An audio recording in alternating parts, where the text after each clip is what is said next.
Hey, hello everyone. Bonjour. Thank you so much for joining us to discuss Nikki Ashton's Private Members Bill C-245. We're very excited to see you all on this beautiful Saturday, and we have a great lineup of folks who are here to discuss the bill and why they support such an incredible initiative here. And so throughout the next 2 hours, we're going to be hearing from live speakers, voices on the front lines. Folks have submitted videos that we'll be watching as well.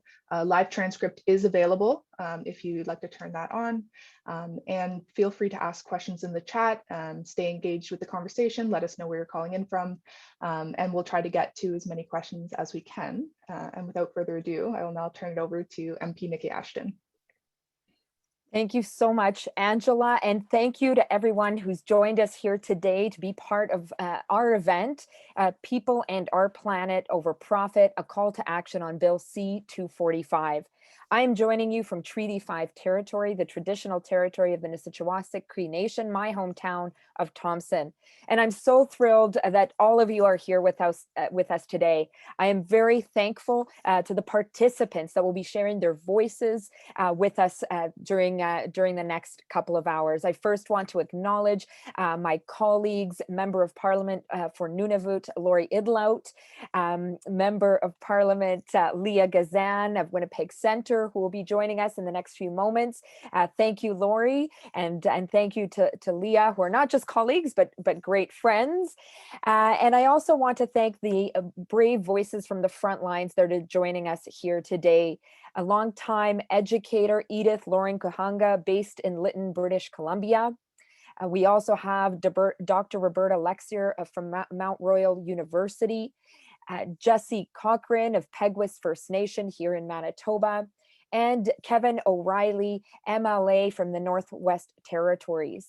We're also very thankful for the testimonials and support from some of the folks we'll be hearing throughout today's Zoom, from people like the Canadian Labour Congress President, Bea Brusk, from national advocate and expert Seth Klein, climate justice activist Emma Jackson, economist Toby Sanger, and other colleagues like Alexandre Bouleris, who MP for Rosemont-La Petite Patrie, who's also shared his support.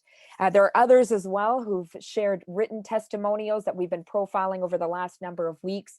And we are immensely thankful to everyone who's shown their support, as you are today, for Bill C-245. So let's get talking a bit about what C-245 is all about. Today's event is about coming together to support a progressive, alternative, and hopeful future for our communities that are already bearing the brunt of climate change. Today is about saying no to government inaction on climate change, and worse, government action that involves using public money, our money, for yet another corporate welfare scheme. Bill C-245 is about having the guts to say that we reject the status quo, demand an alternative system to the one we have, where corporations call the shots, aided and abetted by governments, to the detriment of people and our planet. In essence, Bill C-245 amends the Act of the Infrastructure Bank of Canada, a crown corporation that was put together about 5 years ago. A bill that uses public ownership in the fight against climate change. A bill that gives hope to communities like the ones that I represent, that many of us represent, communities like the one I come from, and communities across our country that are already paying the price of climate change. This past September, I sat with the Chief and Council of Pangasi First Nation at the hotel where they were evacuated in Winnipeg. They were in the 3rd month of their forced evacuation from wildfires in eastern Manitoba and northwestern Ontario. This was their 3rd evacuation in 4 years. This time, it lasted 4 months. We sat in one of the hotel meeting spaces that had been converted into a makeshift school. The leaders and principal of the school shared their concerns. He said, these fires are only getting worse. They said, we need support to keep our communities safe. Pangasi is one of 2 First Nations in Manitoba that, despite years of advocacy, doesn't even have an airport. No all-weather road, no airport. We felt trapped, they shared with me that day. Pangasi lost community members during the time of the evacuation. Many community members were desperate to go home, and when they got home, they found hectares of their traditional lands devastated, trap lines gone, cabins non-existent, a way of life under threat. Last summer saw a series of devastating climate events. Perhaps the one that received the most attention was the burning of the ground of Lytton in BC. And I'm so thankful to Edith Loring-Kahanga, who will speak later in our event, to tell us about what that was like for her community. Pangasi, Lytton, Little Grand Rapids, St. Teresa Point, Shamattawa, Thompson, Iqaluit, Old Crow, The Paw, Fort Chipewyan, Prince George, Penamutang, Peguis, Inuvik, Happy Valley Goose Bay.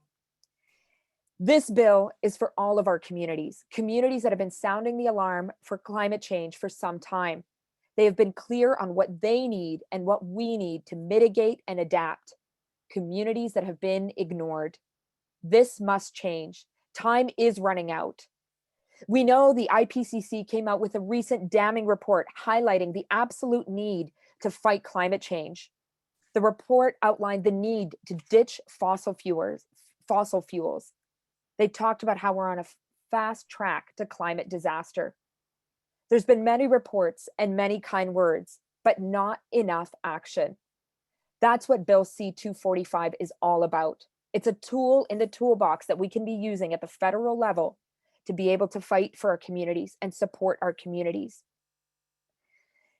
We've had the opportunity to hear from First Nations, Métis communities, urban centers across the North, across Canada, in rural regions, and from folks in our urban centers about how important it is to have investments in infrastructure that support mitigation and adaptation when it comes to climate change. We're so thankful for the feedback that people have given us, the time they have shared to explain their fight against climate change. And we take very seriously the need to amplify the clear message that the federal government must act and act urgently. The Canada Infrastructure Bank is a possible tool to do this work. It isn't living up to its promise. A Crown corporation with a budget of $35 billion that has yet to complete a single project in its almost 5 years of existence. A recent PBO report said it won't even spend half of its money. In the Infrastructure Committee study called by our colleague, the MP for Skeena-Bulkley Valley, witness after witness made clear that the bank in its current form does not and cannot work. The reality is the bank is refusing to do the work it promised to do. The PBO reported that the Infrastructure Bank has only approved 18% of projects, and many of the projects it's rejected are in Indigenous and Northern communities. The bank has pushed PPP partnerships that we know are devastating to our communities, and it has failed to integrate a real focus on climate change. Along with its privatization, there's a real lack of transparency from the bank. Our bill says clearly not only should there be transparency, but it ought to be committed to reconciliation and provide a prioritization for projects in Indigenous communities and recognize the need to have Indigenous voices in its governance structures. There's much that we're going to talk about today about the bank, about the need to act in support of Indigenous and Northern communities on the front lines of climate change, about the need for urgent action at the federal level. So let's get started. I'm so happy to introduce our first speaker, my colleague and good friend who seconded this bill, Bill C-245, when I first presented it in Parliament, my good friend, Leah Gazan, the MP for Winnipeg Centre. Thank you so much for joining us, Leah, and would love to hear a bit from you about the importance of C-245, why you decided to second it, and where we go from here. Thank you for joining us, Leah. Thank you so much for having me. And I'm so happy to join you from unceded Algonquin territory, soon to be going home tomorrow to my riding. And I can't wait to get home.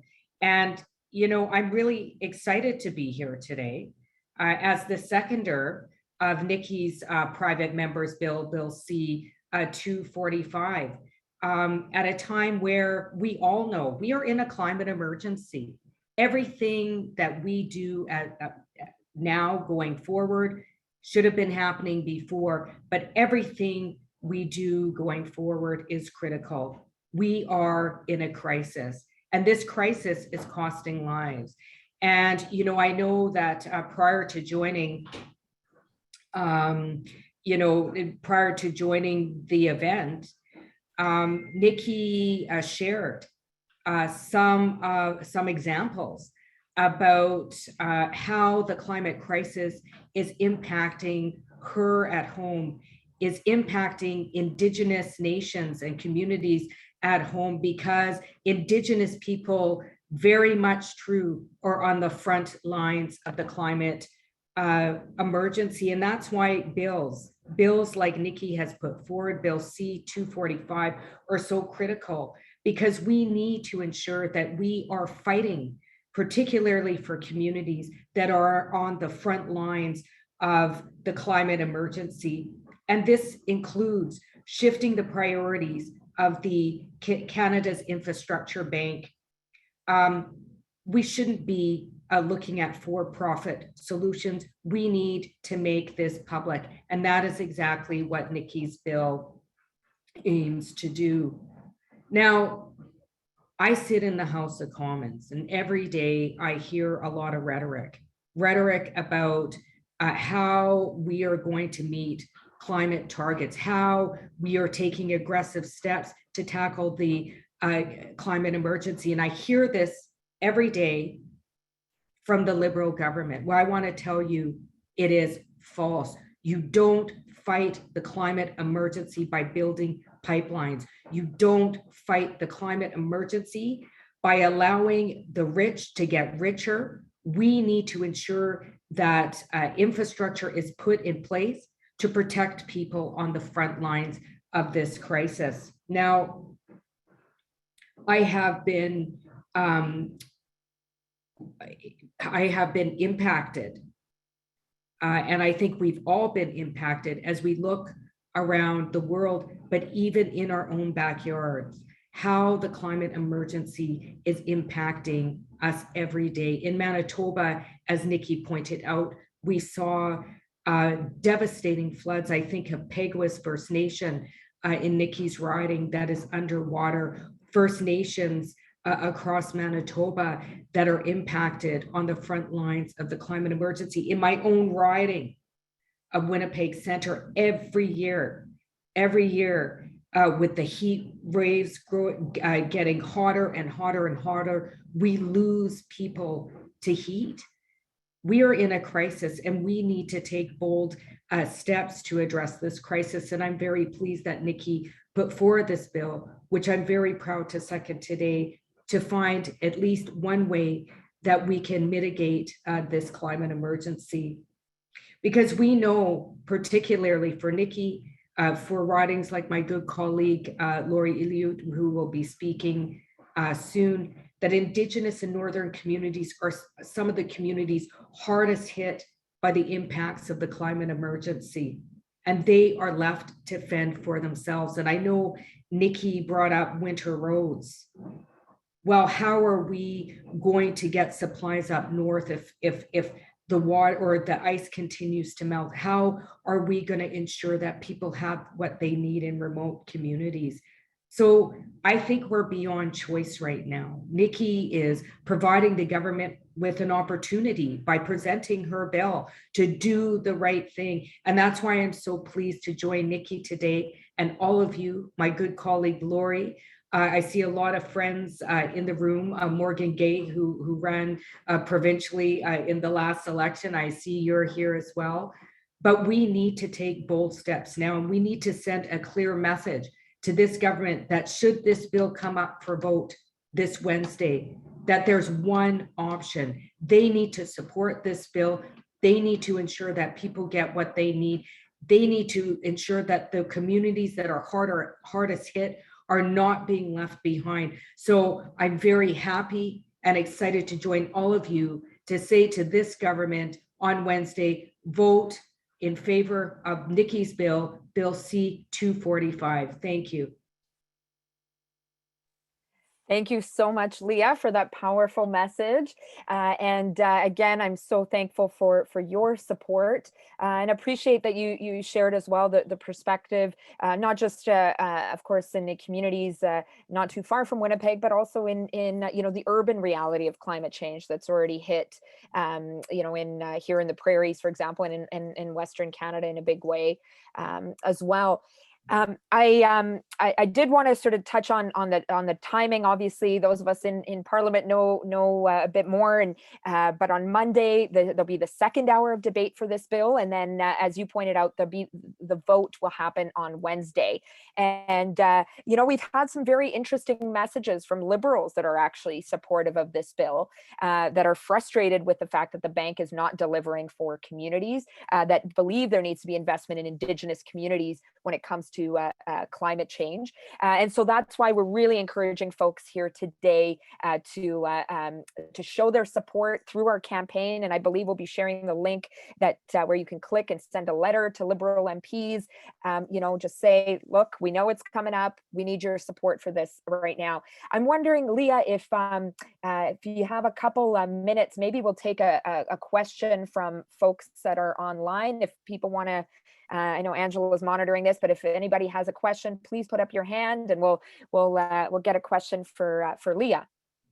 Yes, so Nikki, there are no questions for Leah yet, so please send those in the chat. But someone did ask a very relevant question to what you just said, which is, how can we support this bill if we live in a very conservative riding, or just in general, what can we do to help it? Okay, perfect. Well, yeah, go ahead, Leah. Sorry, I would say, you know what? No matter, write all the MPs, we get, and it does have impact. I have to say, sometimes we'll get like 1,000 emails in our inbox saying, you need to support this bill. You need to support, you need to provide more support to Canadians. When MP boxes are inundated with, you need to get out and support Bill C-245, your power depends on it. We are in a climate emergency. We are watching this vote, and we expect you to get out and vote. I would send that email to all the MPs in the House of Commons so that they know that this is top priority, and tell all your friends. So if you write an email, this is the challenge. If you write an email, I want you to tell 10 friends to do the same thing. And I want you to tell those 10 friends to tell 10 of their friends to do the same thing. And we will pack those mailboxes. We don't have a lot of time. Write your MPs, write the senators, do social media posts, get out, let elected officials know that they need to vote in favor of Bill C-245 should it come to vote on Wednesday. Mm-hmm. And to that point, Leah, we've also heard from MPs who've said, I've heard from my constituents on this. We recognize this is important to communities. So the pressure is working. Let's keep it up. I know our team has sent in the links in the chat.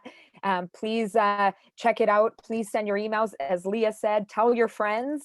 And, just quickly, unfortunately, probably not surprising, the Conservatives oppose this bill, both on the public ownership piece, but as we've been told as well, on the Indigenous representation and governance piece, which is deeply disconcerting and racist. We've also heard from the Bloc that while supportive of the essence, are not supportive of the framing, particularly the focus on the bank. There's been support from Green MPs, Mike Morris and Elizabeth May, and really what we need here is to see the Liberals step up. Liberals that have love to talk about the need for action on climate change, and we need them to act. Leah, I know your time is limited. I don't know if you wanted to share a couple of final thoughts before you head out about the need to act here and more broadly on climate. Sure, I would love to stay longer, but I'm packing up my plates because I am just so excited to get home. No offense to people in Ottawa, but I do love my community of Winnipeg Center. I miss the peeps there. I miss my community. But here's what I have to say. Sometimes we forget how powerful we are as individual people. Sometimes we think our voice in the grand scheme of things doesn't matter, but I disagree. I disagree. I think our individual voices form collective voices that push governments to do the right thing. And I've said many times before, my role, myself as an MP, I'm irrelevant. I'm probably the most irrelevant person in this circle. You know who's relevant? You know who gives me legitimacy? The movement. It's people on the ground. It's individual voices that form collective voices that push for change. So I am urging you, this is a critical bill. This is a critical bill. We know that. I look around in Manitoba right now, what's happening to our province, what happened in Ottawa, in the capital. If this is not a message to the Liberal government that we are in a climate emergency, we are in trouble. Lytton, BC is another example of a town that burnt up. We need to act. We need to act now. We need to send a clear message, use our individual voices, get the collective involved by challenging 10 of your friends, get them to challenge 10 of their friends, and let's send a clear message on Wednesday. Vote in favor of Bill C-245. Thanks, everybody. I'm sorry I have to leave. Off to packing. Take care. Thank you so much, Leah. Right on, and safe travels home. Thank you so much to Leah. And we did get another good question about from Gail about the agreement between the NDP and the Liberals. Unfortunately, the agreement does not cover private members' bills. And just to, of course, to be clear, the NDP is in full support of our bill. But we are hoping that the Liberals will also be in full support of our bill. And just a reminder, this vote on Wednesday is to send the bill to committee. So it wouldn't be the final piece here, but of course it would be a critical a show of support, and good work could be done from here on in. So again, the bill is being voted on Wednesday, probably around 3 p.m. Eastern time. So please click on those links, tell your friends. We need all the support we can get on C-245 and getting Liberal MPs to support it. So next, we're going to go to a quick video from a supporter of our bill from early on, the Canadian Labour Congress President, Bee Brusk.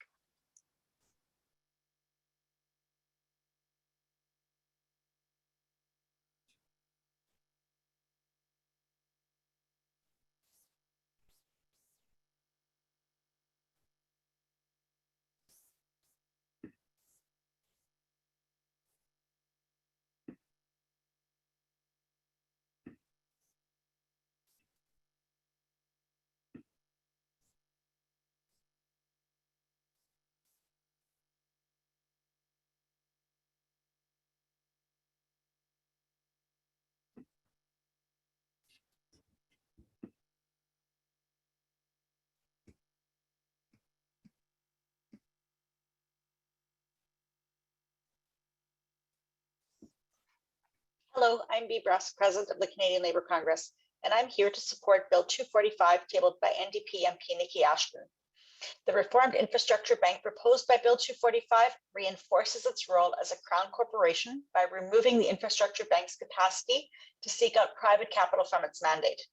The bill will ensure the bank chooses projects that reflect the interests of the public instead of rich CEOs.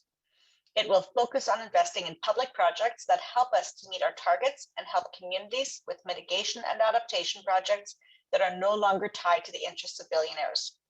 By removing the infrastructure bank's goal of seeking for-profit investments, and by creating several guidelines the bank should follow to decide how to invest, it will ensure that communities already affected by climate change have the tools that they need to face it. This bill will ensure that Indigenous voices are included on the board of Canada's Infrastructure Bank to make sure investments fit their needs to mitigate and adapt to the climate crisis. This bill will also require the bank to regularly update Parliament on its work and whether it is following its guidelines to make sure it is more transparent and more accountable. Thank you.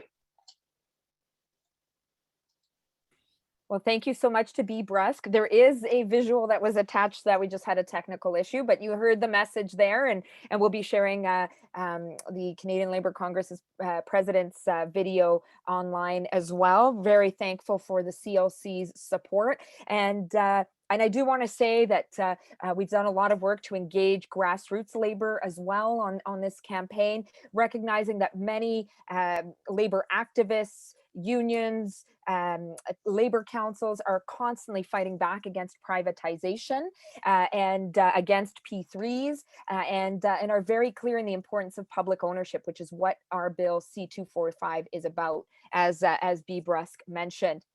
And now I'd love to go to our next speaker. I'm so honored that we are now joined by Edith Loring Kahunga. Her traditional name is Nuxgus. Edith Loring Kahunga is from Wilp Gwinninook, the Luck Gibu clan of the Gitsan Nation. Her late mother was Chief Gwinninook, and her late father came from Lytton, BC. Over the past 5 years, she has worked and lived in Lytton, BC, where she is the school administrator of the Stein Valley Nklakapmuch School. She has been happily married for 24 years to Julius Kahunga from the Songea tribe of southern Tanzania. They have 2 sons and are blessed with 4 grandchildren. In addition, they raised 2 nieces and 2 nephews. Edith has a Bachelor of Education degree and a Master's in Education Leadership. Over the past 40 years, she has had the privilege to hold many positions within the education and health sector. She has also served as an elected band counselor for 4 years for her community of Gitwangak, been a school trustee for 10 years, and served as the chair of the Greater Victoria School Board, was the co-chair of the NDP Aboriginal Commission for 2 years, and served on many boards and committees. She also owned and operated a national training and consulting business for 22 years, where she had the privilege to work in 2/3 of the First Nations across Canada. Edith, thank you so much for joining us here today. Thank you for having me, Nikki. So I'm joining you today from the unceded traditional territories of the WSÁNEĆ people on southern Vancouver Island. So thank you for having me.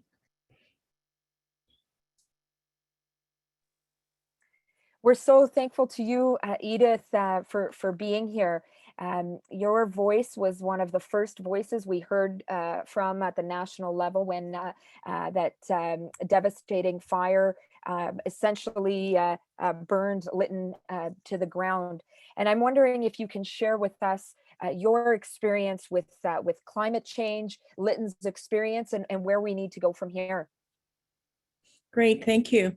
So as we all know, on June 30th, 2021, Lytton was, destroyed. The buildings, at least the people are still there, and by a fire that consumed the whole town within 25 minutes. Although we believe that climate change had definitely was a factor, a contributing factor, we don't believe that's what started the fire. We believe that the trains actually started it, and had there been better preparation for running trains during that heat time, then perhaps we wouldn't be where we are today. But when I look at, I've really looked at the patterns of the weather in Lytton from 2014 to current, and you can see that Lytton is getting hotter and hotter for longer periods of time, and so 2021. Leading up to that was the hottest that we'd ever had it. A lot of people say it was around 49.5 degrees. For us in Lytton, we clocked it in at 51 degrees. It was so hot that some people were talking about that their apples on their tree were literally baking on the tree. So we definitely know that, it has definitely impacted climate change. The hot weather has definitely impacted us. And so for us, we're still struggling. Many of us are still continue to be homeless. We don't, I lost the home that I was living in Lytton, right downtown Lytton as well. And so, when you think about after a year, like it's coming up in a couple of weeks, that'll be a year that we're still continuing to be displaced. We're still, the fact that they're still cleaning up downtown Lytton because of all the debris and everything says that, obviously we're not getting the help that we should have been right from the onset. To think that, when up to about 3 weeks ago, you would drive through Lytton and you would think that it was July 1st. There was such little action on the ground. And so, I think that it's really critical, Nikki, and applaud you for the work that you're doing on Bill C-245, because I think that had we had some of that support early on, then maybe we would have had a lot more progress than we have. When you think of, if anybody knows downtown Lytton, we have the demographics of downtown Lytton is an older population. And so one of the things that I was very, very concerned about after the fire was what's going to happen to our seniors. A year for them is a long time. When you've got a downtown population of, 70s and 80s, 90, and a year of being displaced out of their homes was really critical. And I really was, quite worried about their mental health, their physical health, their overall well-being as we move through trying to sort out how the government's levels of government are going to support us. So, I'm really happy that, and hopefully, changing privatization on the Canada's infrastructure bank will make a huge difference for communities like Lytton. Thank you so much, Edith. And I know we noted in the chat, if anybody has a question for Edith, we'd love to hear it. But before we get there, Edith, I know you talked about the importance of this bill and investment. And I think, earlier today, we were talking about, you were mentioning how long it's taken for the federal government to act. Can you talk a bit about, and you being one of the advocates that have spoken out, how frustrating it's been for the community for this long to go by, for there to be action, particularly from the federal government? Mm-hmm. Well, there's been so many issues with downtown Lytton. I mean, we couldn't even get onto our properties. I mean, even now, we have to go through an orientation. We have to have PPE. We have to be able to sign in. There are only 2 times a day that homeowners can have access to their property, generally Monday to Friday. There's so many of those things, and partly, and they keep telling us that the reason why is because there's so much chemicals and toxins in the ground still in the area. Had the federal government come in sooner, maybe we could have had that mess cleaned up and we could have had access to our properties a lot sooner. I mean, Minister Sajjan just announced $77 million, 4 days ago, to come in and support Lytton. Where were they a year ago? Why has it taken a year for the federal government to finally come in and start to support our community? Those are really, really tough questions. And, and to think that, many of us who have had insurance, we have a 2-year window that we have to rebuild in. So, the fact that we still don't have full access to our properties because of the toxins and everything. And now they're saying, at least Minister Sajjan said, we're going to start rebuilding in September. Well, we were told just up to a few days before his arrival that we were not going to be able to start rebuilding until the spring of 2023, which is nearing our 2-year window for our insurance coverage. So, so I'm really, it breaks my heart. I'm happy that the federal government has finally come forward. But where were they a year ago? Why wasn't the government in there helping instead of allowing us to sit on the sidelines and basically continue to be homeless, right? This is a heartbreaking reality that you're sharing with us, Edith. And I also want to acknowledge I had the honor of sharing your words in Parliament when I first presented in our first hour of debate. And you also talked about the mental health struggles, PTSD, high anxiety that many residents of Lytton are facing as a result, and the need for support on that front as well. I'm just going to ask Angela. I know there's been activity in the chat. People, I know Morgan just thanked you, Edith, and I know I'm sure you've moved people in what you've shared today. We all heard about Lytton when this happened, and it truly is heartbreaking to know that so little has been tangibly done, and I think the extent to which your Lytton is a canary in the coal mine, as we say, right? To say that climate change is here, it is wreaking havoc. What are we going to do about it? So, Angela, if you could share with us if there's any questions in the chat, or people have questions that we can share with Edith. Yeah, so there's been a few questions here. One of them I'll circle back to following Edith, but the first of the two questions here is, do you mean for the Canada Infrastructure Bank to be part of the federal government's emergency response capability or to work with it? How that would be connected to Bill C-245?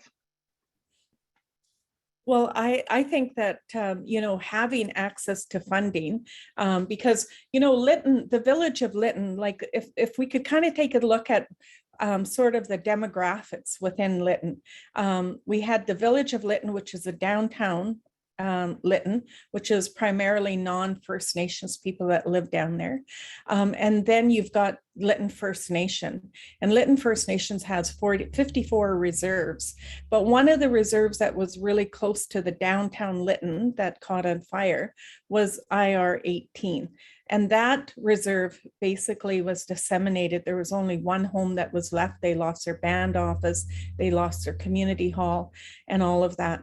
So I would say that if there was access to funding through the bank, that perhaps we could have started to clean up some of that mess a lot sooner and be able, why couldn't have we been now building our homes? And with the idea that hopefully within, by the spring, we would be moving back into our homes.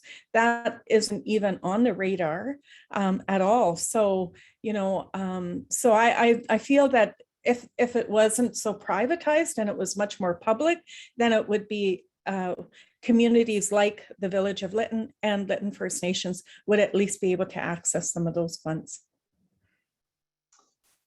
Yeah, no, definitely. I mean, as critical as climate mitigation and adaptation infrastructure are, we know that climate change is already here and folks are already being hit really hard. And so we need to be able to utilize those funds to support Canadians.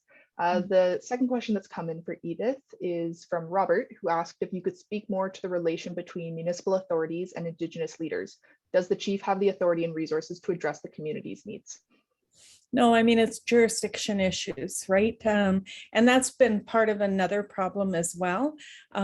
You've got, you've got the village of Lytton, which is municipal, and then you've got the TNRD, that people who are living outside of the municipality, so the Thompson River Nicola District, and then you've got the Lytton First Nations. So you've got the municipal level of government, we got the province, you got the feds, you got the regional district. So you've got 4 different levels of government, and each one of those levels of government have their own governing bodies and governing structures. So I think that's also been part of the problem. But no, the local First Nations doesn't have any control over the village of Lytton. The village of Lytton only has 4 council members and a mayor. So they have a very, small governing body, whereas Lytton First Nations is a fairly larger reserve, and they have 12 councillors and 1 chief. So their capacity was they had a bit more capacity. And you're comparing apples and oranges as well, even with insurance on reserve, insurance in the village. So, but they're very different entities. Thank you so much for that, Edith. Nikki, those are all the questions for Edith now. There's one question we can circle back to later, but if anyone has any other questions, feel free to keep sending them in the chat. Yes, please do. Edith, thank you so much for joining us here today, sending us, sharing with us this powerful message about what your community that you've been working in for so long has gone through, and a very clear call to action, not just for Bill C-245, but for immediate federal action that is rooted in taking climate change seriously, and the fact that Indigenous northern rural communities are already paying the price. We're so thankful that you've joined us here today, and I know everybody, I'm sure, on this joining this event would like to do anything possible to support Lytton as well. So please do keep us posted. Mm-hmm. Yes, and thank you so much, Nikki, for having me. And I would really encourage everybody to get out there and support the bill. And as Leah eloquently said, write to your members of parliament and encourage them to get out there and support it. I'm not, downplaying the impact that it has on anyone, but in particular, we know that climate change has a huge impact on First Nations people because it impacts their way of life, their complete way of life, and their culture and their lands. And and I think, Nikki, you mentioned even your trap lines and all of that. So this was a really rude awakening for me as well, because I think that one of the things that I saw the most was when you're displaced, you're broken away from your family, you're taken away from your culture, your traditional lands, foods, your entire way of life. And so you're completely removed from that. So I really, want to strongly encourage people to support Nikki's bill, Bill C-245. And again, thank you, Nikki, for bringing it forward and for having me on today. Thank you so much, Edith. Your words are an honor. It's an honor to have you here today. Edith is also active on social media. To folks tuned in, please follow where Edith is at on Twitter, on Facebook if you're there.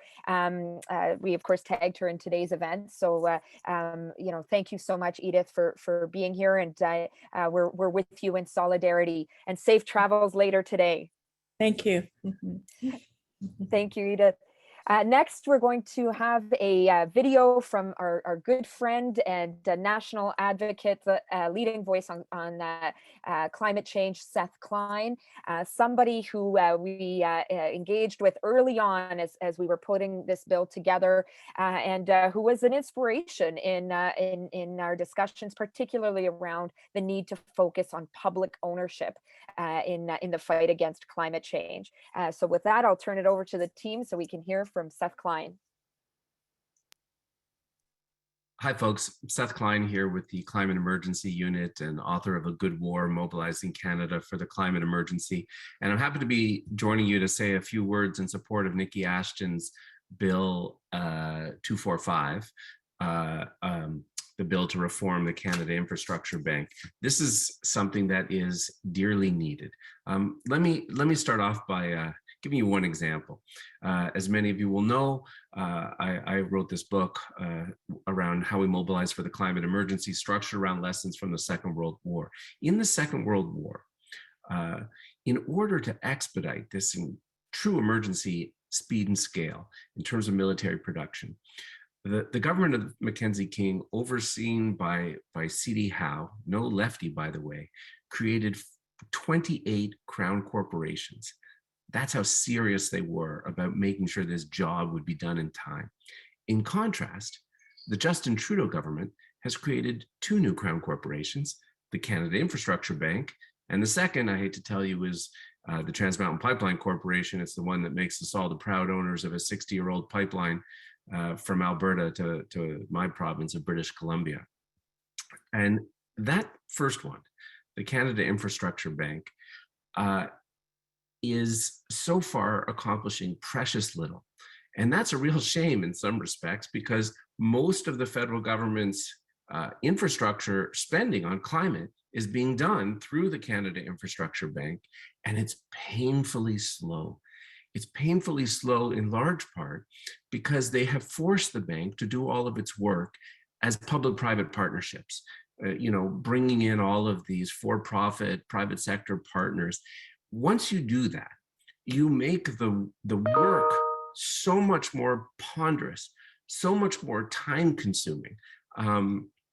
It's really anathema to being in emergency mode as we need to be in the climate emergency. Just to give you an example of a contrast, this is not the path the Canada Infrastructure Bank, when the government actually recognized the emergency at the beginning of the COVID pandemic, they didn't do their spending through the Canada Infrastructure Bank, they did it through the Bank of Canada. And the Bank of Canada was buying up federal government securities in order to finance the emergency response, the CERB and the wage subsidies. They were doing that to the tune of $5 billion a week for most of a year. Now that's emergency. And they quickly created that. You couldn't think of a more dramatic contrast between that kind of nimble response in the face of an emergency with how slow, painfully slow, the work of the Canada Infrastructure Bank has been. It needs to be changed.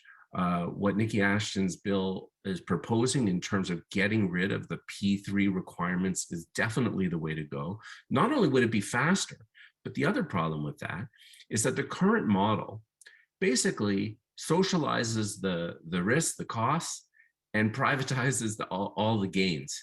A lot of the climate infrastructure we need, renewable energy projects, transit, high-speed rail, zero emission affordable housing, all of these things have revenue streams. People pay monthly utility bills or rent or transit fares. Why are we structuring this in a way that all of that long-term income is going to go to the private partners instead of to the public? So for all of these reasons, the kinds of reforms that are proposed in Nikki Ashton's bill make a huge amount of sense.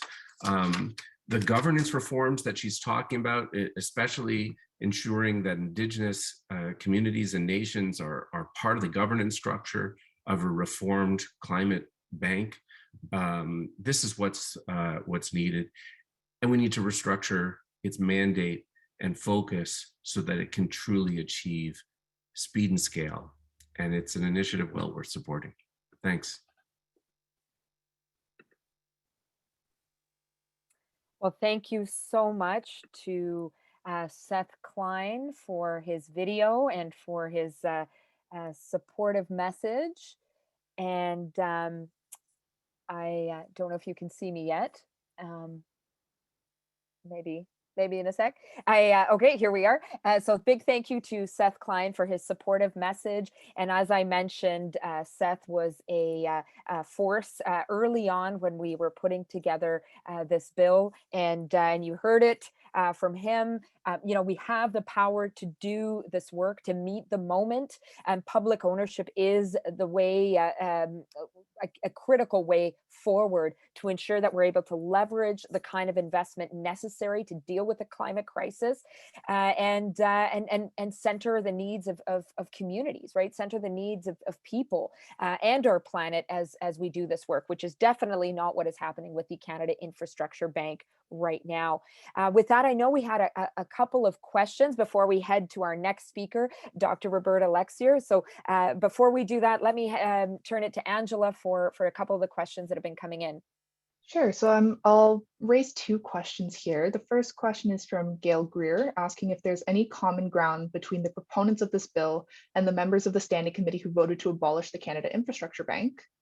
And the second message comes from Gail Ungstad, who says, as a resident of Slave Lake, Alberta, 12 years ago, our community was destroyed by wildfires. The issues Edith speaks to seem similar to our struggles, insurance, levels of governance, and the frustrations with the speed of rebuilding. Well, thank you so much for the question and that heartfelt comment. First to the question, I've been very happy to work closely with my colleague on the infrastructure committee, Taylor Bachrach, who of course was one of the opposition MPs that said that in its current state, the bank ought to be abolished. And we work together to make sure that that we are proposing an alternative to the current form of the bank, and that's actually part of his supplementary report, which is in Parliament's records, proposing Bill C-245 as the alternative to the bank as it stands. Now, as I mentioned, unfortunately, the Conservatives and the Bloc, who have both agreed to to abolish the bank, are not supportive of our bill for their own reasons. I think it's not surprising that Conservatives would oppose public ownership as a solution, unfortunately, and the Bloc as well.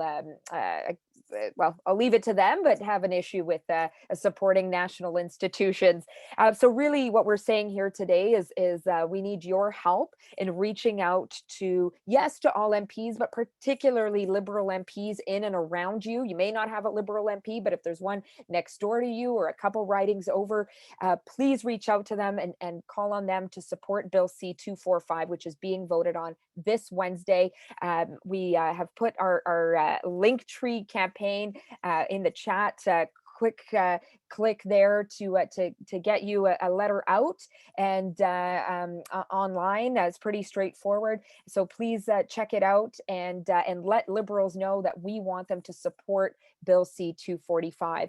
And I also want to thank Gail from Slave Lake. Absolutely. I think we all remember, certainly those of us that come from regions in the country that often deal with forest fires, like here in northern Manitoba, we remember how devastating that fire was. And then, of course, the fire a few years back in Fort McMurray as well. And what's clear from what you've shared, what Edith shared, is that our systems, both in terms of government and insurance, are just simply not equipped to deal with the climate crisis. And so what we're saying here today is Bill C-245 is one tool to deal with the desperate infrastructure we need to protect ourselves, mitigate, and adapt to climate change. And we're certainly hoping that the federal government will move on this as soon as possible. We don't have time to waste.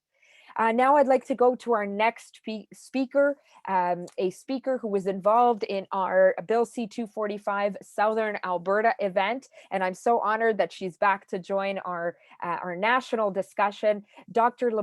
Roberta Lexier, who is an associate professor at Mount Royal University. Her research examines social movements and left politics in Canada, including an ongoing project on the interactions between social movements, activists, and the NDP.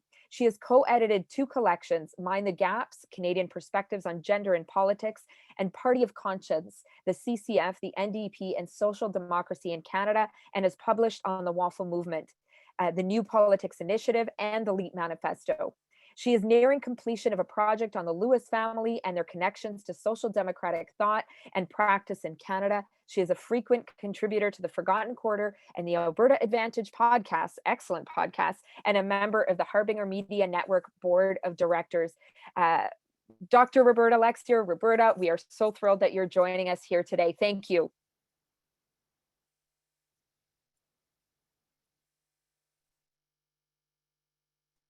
Do we have to unmute? I think we have to unmute Roberta. There, good.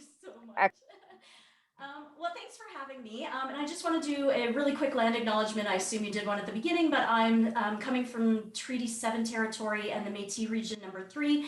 And I really do want to acknowledge that I only have the ability to live and work here because of, centuries of theft. And so I want to, show my gratitude for the Indigenous folks who call this place home. I'm honored to be here today to support Nikki Ashton and her proposal to use the infrastructure bank to fund projects designed to address climate change. If you know me, you're probably aware that over the years, I've become progressively skeptical about the role politicians and parliamentarians can play in improving conditions for working people. Even those with the best of intentions, which is a small number to begin with, often surrender to the power and influence of the capitalist system and are unable to maintain their commitments, if they even had any, to the people who truly need their help and support. But Ms. Ashton is different. Throughout an already impressively long political career, she has remained at the core a principled social democrat.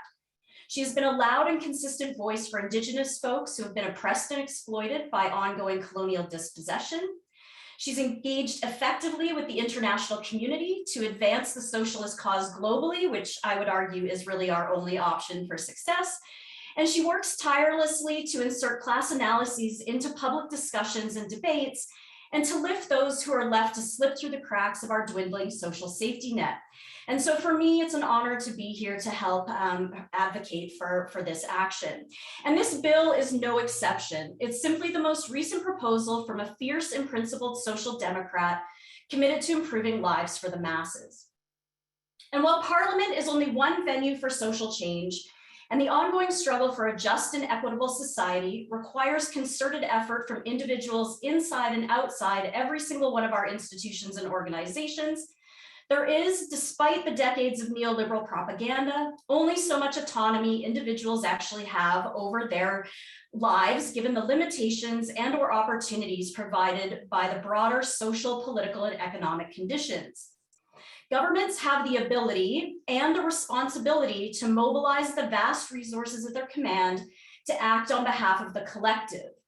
So we need politicians who can fight for us. And I want to thank Ms. Ashton for her courage and determination all these years. As I said last time we were together, I would have quit years ago. And so, you know, good on you for sticking with it all these years. Now, speaking of skepticism, I want to talk a little bit about the infrastructure bank. And again, if you know me, you'll know that along with my skepticism about parliamentary politics, I do, however, have an obsession with economic planning and government investment in the economy. In particular, this was inspired by the 1943 Cooperative Commonwealth Federation text known as "Make This Your Canada." Written by David Lewis and Frank Scott to outline the party's platform to the electorate as the Second World War was winding down, Make This Your Canada outlines the ways the Canadian government interfered in the capitalist system during the Second World War to mobilize a national and international effort. And it argues convincingly that in the post-war period, these interventions should continue, though they should be controlled democratically in order to benefit the masses. This is what Seth Klein was just talking about in terms of the creation of all those crown corporations. A great quote from Make This Your Canada that I like to repeat at every single thing I do is, quote, "If we can find the resources to produce tanks, bombs, and bullets, why can't we find the resources and methods to build homes, schools, and playgrounds? The answer is we can, if we have the courage to refashion our society to serve the interests of all the people," end quote. So the key for Scott and Lewis was that decisions should be made democratically by the people for the people, not by corporations or captains of industry interested only in profits. And this, I think, is relevant to our conversation about the infrastructure bank. In particular, its focus on revenue generating projects and the public-private partnerships. This is more of the sort of capitalist World War II model that Lewis and Scott were challenging.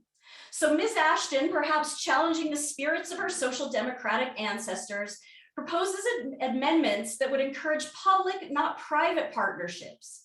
She also proposes a more representative board of directors, specifically to include First Nations, Inuit, and Métis membership. And finally, she proposes that if the infrastructure bank must continue, it should direct its attentions and energies to climate change mitigation and adaptation. In 1943, these were the homes, schools, and playgrounds that Lewis and Scott were talking about that were required for the healthy and rich life. But in 2022, as the United Nations, the IPCC, the vast majority of scientists and frontline communities in the North and the South consistently remind us, we've run out of time to halt and reverse the heating caused by the burning of fossil fuels. We must continue to work to try and slow the warming as much as possible, but at the same time, we must ensure that our essential infrastructure can withstand the storms and fires and droughts and floods that have already arrived and will continue to worsen over the following decades.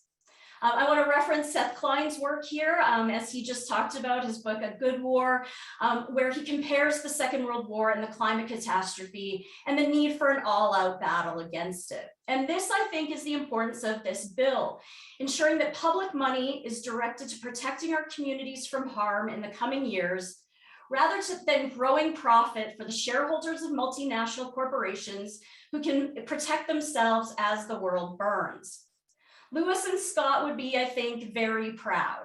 And so I hope parliamentarians vote in favor of these amendments and that the rest of us continue pushing for the actions necessary to help ease the untold suffering here and around the world.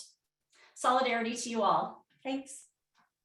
Thank you so much, Roberta. And if you have a few moments, I'd love to ask you a couple questions. And then if folks that are tuned in have a question for Roberta, please feel free to send it through the chat and we'll get to it. Roberta, your life's work has been to look at the evolution of progressive movements in our country, including the NDP. One of the things that we've heard a lot about, and certainly I've talked about it, is the need, certainly in the wake of neoliberalism, to not just fight back against privatization, but propose alternatives like public ownership. And I'm wondering if that's something that you could reflect on, the extent to which perhaps right-wing rhetoric has engulfed all of us, and so many are trying their best. And I earlier spoke about on-the-ground labor activists fighting against triple Ps, fighting against privatization. How important is it to take that language back and that vision back?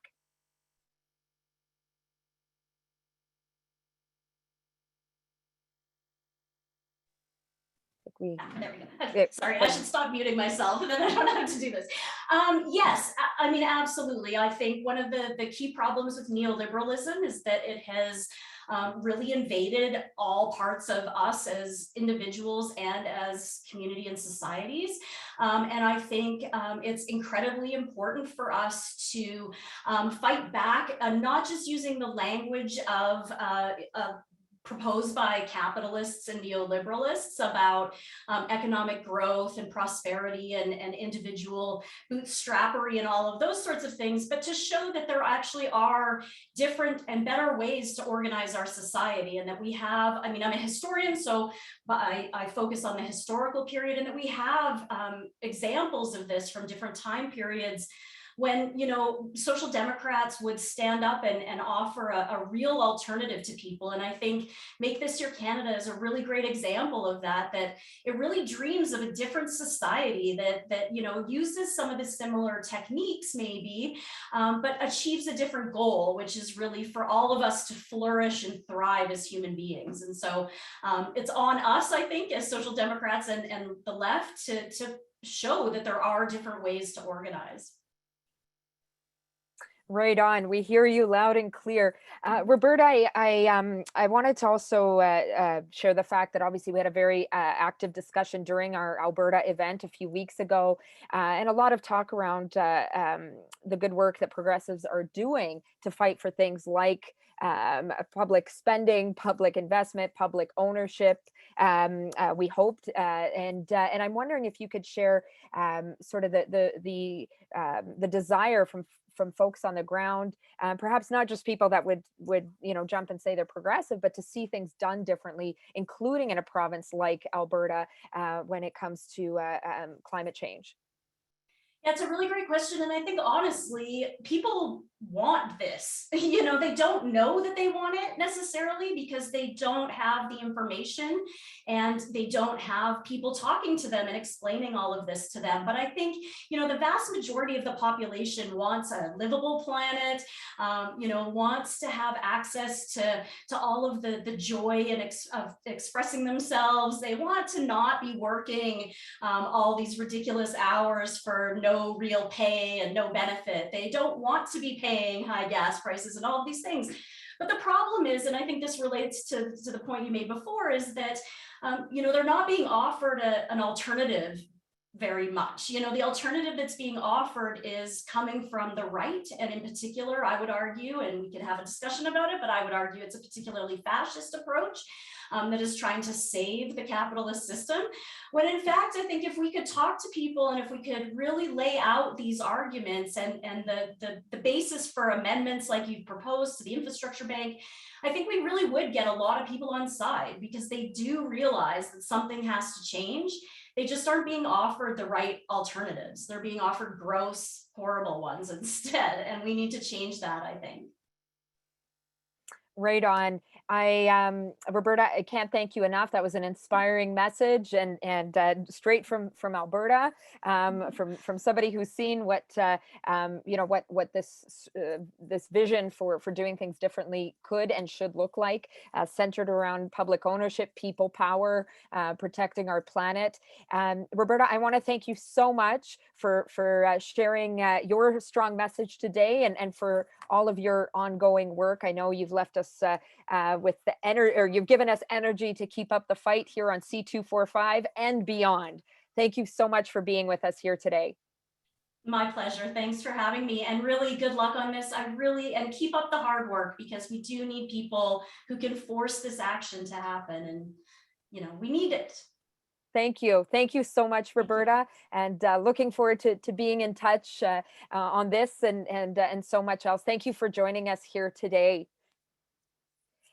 Next, we're going to hear from one of our main speakers who we were hoping could join us in person, but he's a busy guy in his community. Jesse Cochran is from Peguis First Nation, that is in north of Winnipeg, in the southern part of our constituency, and a First Nation that you might have heard about from the news that has sustained historic flooding just over a month ago.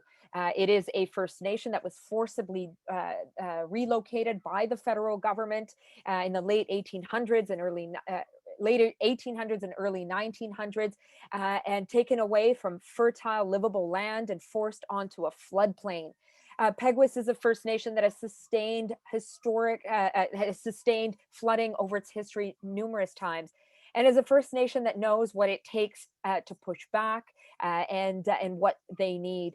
Unfortunately, now with climate change, the impacts on Peguis are devastating. It is a community that I had the chance to visit a couple of weeks ago, which much of its territory is still sitting in water. It is a First Nation that is making a clear call for urgent investment from the federal government, and has also been clear that the infrastructure bank is a bank that they would like to work with to make the investments necessary. Jesse Cochran is a popular voice in his community. He hosts local radio, and that's kind of why he couldn't be with us in person today. He is actually hosting a ATV poker derby, and so he's on the ground doing his work, engaged in his community, but we are so thankful that he was able to share the story of what his community has been going through over the last month, and so we'll turn to a video from Jesse Cochran of Peguis First Nation. Thank you to Jesse.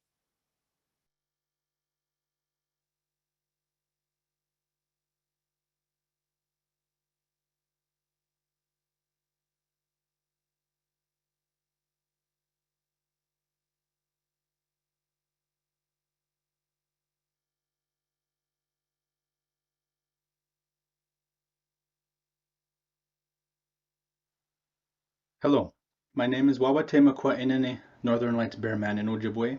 My English name is Jesse James Cochran, and I am from Peguis First Nation. We are a community of well over 10,000 members living in and out of the Peguis Reservation 1B land. I have been living in Peguis 1B my entire life of 37 years. Before I speak about the recent flood, I will give a brief history of our community of Peguis First Nation. We were forcibly moved to what is known as Peguis 1B over 100 years ago, in 1907, from St. Peter's Reservation, which today is known as Selkirk, Manitoba. We have done our best to adapt to these new lands, and we are still trying with minimal funding to almost no outside help from our federal government, besides money to keep us barely up above the ever-rising inflation rates, social assistance funding to keep us dependent for years to come, and also the 100-year-old written promises through Treaty 1 that were broken from the moment of signing. Peguis 1B has been home to thousands of band members. We have endured quite a few hardships, from suicides, constant overdoses from illegal and prescription drug use on the daily, gang violence, and now extreme weather due to climate change. which is our topic of discussion for today. Our community of Peguis 1B, as most of you are aware, recently has suffered a major flood yet again, with water levels reaching levels never before seen by those who have been here for several decades, and some of those individuals who were first born in Peguis 1B. Even surrounding areas of Fisher River Cree Nation and Jacket First Nation were affected by this, with no grocery deliveries, no access for emergency services, prescription and dialysis disruptions, and with tap water contamination, no access to safe drinking water. High water levels were always an issue for us here, being we live in a low-lying area surrounded by swampland and lakes on either side. It was inevitable that this would eventually happen, and we were forced in this predicament in 1907. We as a people have come together as we always do. We worked without funding, without daylight, without proper equipment to save homes and lives. Some flood crew members worked 48 hours straight with small breaks between the next 12-hour shift, which would eventually turn into a 20-hour shift. They were putting up aqua dams, sandbagging homes, delivering food and water, and saving lives. Giving actual blood, sweat, and tears, trying desperately to keep memories, hopes, and homes from being taken by this ever-changing climate. Some of those who have been working did so saving homes, as their own homes were sadly being surrounded and engulfed by the rising water. People have lost family members, pets, livestock, and memories due to this flood. It is inevitable that it will happen again unless we can change that outcome from ever happening again.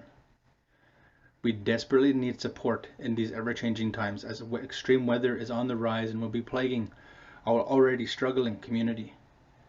With Bill C-245, we can help not to fight but work with Mother Nature to aid her in her struggle with climate change. Mitigation of floodwaters that have plagued our community and surrounding reservations is needed to be addressed. We in our communities can only do so much with what we are given. The Fisher River and the 224 highway need to be updated and upgraded from now and for the future, with diversions and proper drainages being done to prevent events like 2022 from ever happening again. In my current home for well over 20 years now, I have always worked to keep my should-be-condemned home afloat in this ever-changing climate and unpredictable weather we will now have for the rest of our lives. I have always had sub pumps and generators at the ready, and I am very fortunate for that. For events that can happen with climate change, those sub pumps and generators can only do so much, and we have a limited amount. Without the federal government support and the proper funding to aid our people through these times and to help with the burden of this land we are forcibly placed upon, we are asking for help. We are asking for the funds to fix this and for the betterment of our ever-changing community of Peguis First Nation. Community members are still without homes. Community members are still hard at work fixing this, and we are alone in this fight with only our neighboring First Nations. And we are calling that the federal government help us with this burden we have been placed in. Canada means village to the Huron-Wendat people of Quebec. It takes a village to raise a child is a common saying around here, and I'm pretty sure you have heard that saying as well. It's what our country was named after. It's what Canada was named after. Make it mean something. Miigwech.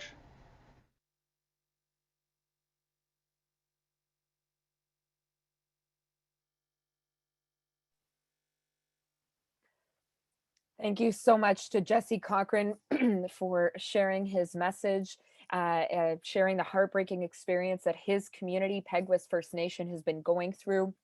A First Nation that that I had the opportunity to work with in the last number of weeks, calling for the military to step in and help.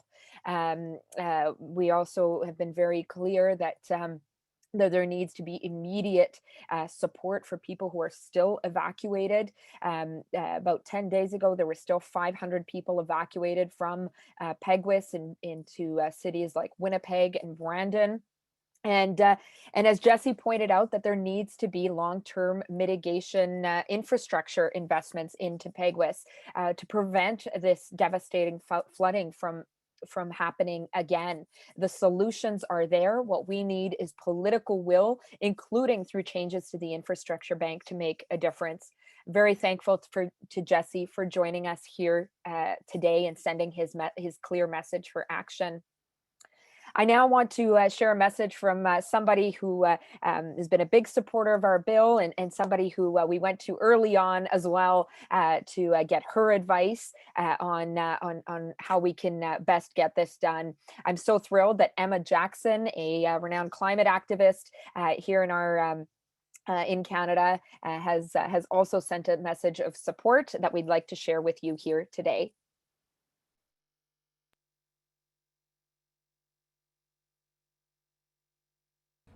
Hi, everyone. My name is Emma Jackson. I'm an organizer with 350 Canada and with Climate Justice Edmonton, and I'm based on Treaty 6 territory in Edmonton, Alberta. And I support Bill C-245 because I think that it is absolutely essential at this time when we're facing down, the overlapping crises of climate change and rampant economic inequality, to leverage the tool of public ownership, understanding that we can't count on private corporations in order to do what's necessary in this moment. And instead, it's absolutely critical that instead of using our public infrastructure bank in the way that the Liberals have to continue to line the pockets of private capital and to continue to enrich, wealthy corporate executives, that we're using this tool instead to invest directly in communities to address the severe infrastructure debt that exists, especially on First Nations reserves and in frontline communities all across the country. And so this is why I'm so excited that this bill exists, and really strongly encourage people to do whatever they can in order to put concerted public pressure on their own officials in order to pass this critical piece of legislation. So all my gratitude to Nikki to tabling it in the first place. And I'm excited to see this, really as a critical, I think, first step in an essential conversation that we need to have around the role of public ownership in this moment. Thank you.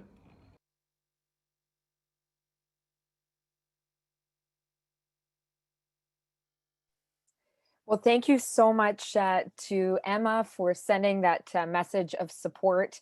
It has meant a lot to our campaign, that a number of climate justice activists from across the country, like Emma, have been very clear that Bill C-245 that gets the infrastructure bank to step up, do away with the Triple P partnership, do away with the for-profit motive, and center the need to invest in climate change mitigation and adaptation infrastructure, as well as the importance of focusing on Indigenous and Northern communities, is a way forward, is the way forward, and one of the tools we need to be using right now in the fight against climate change.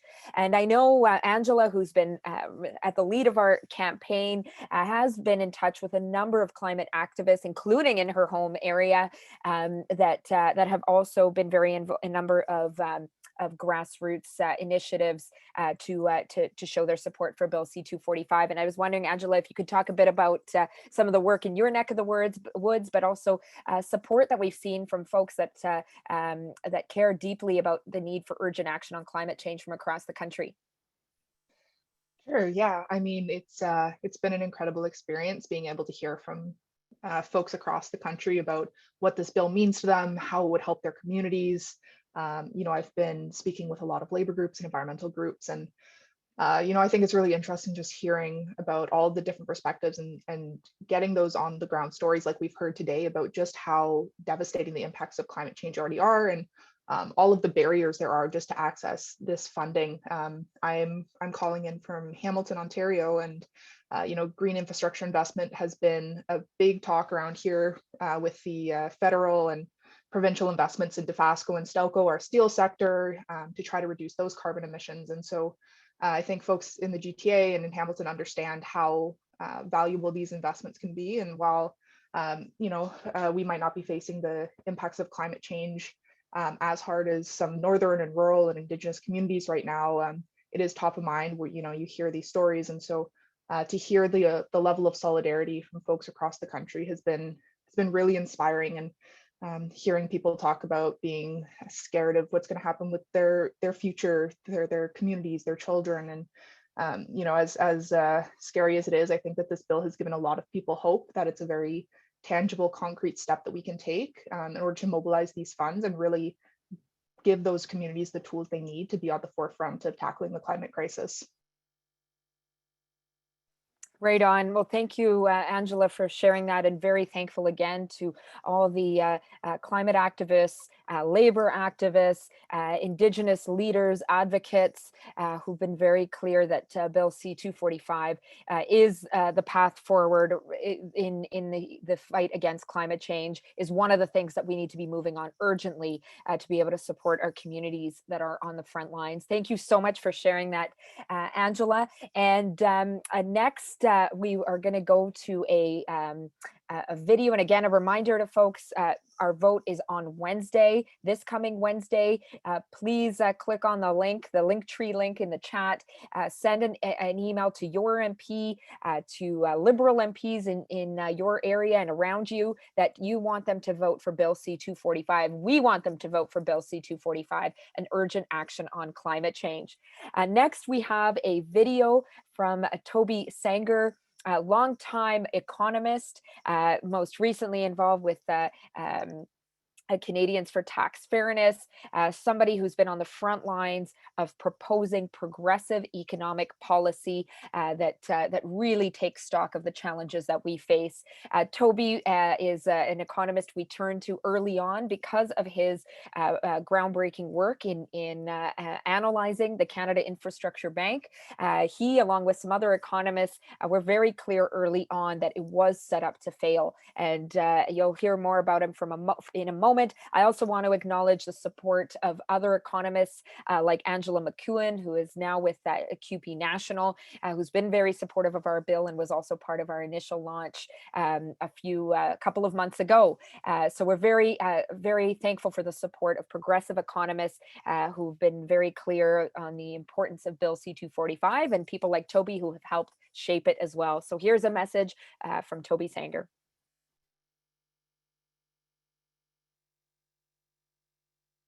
It's started now. Okay, great.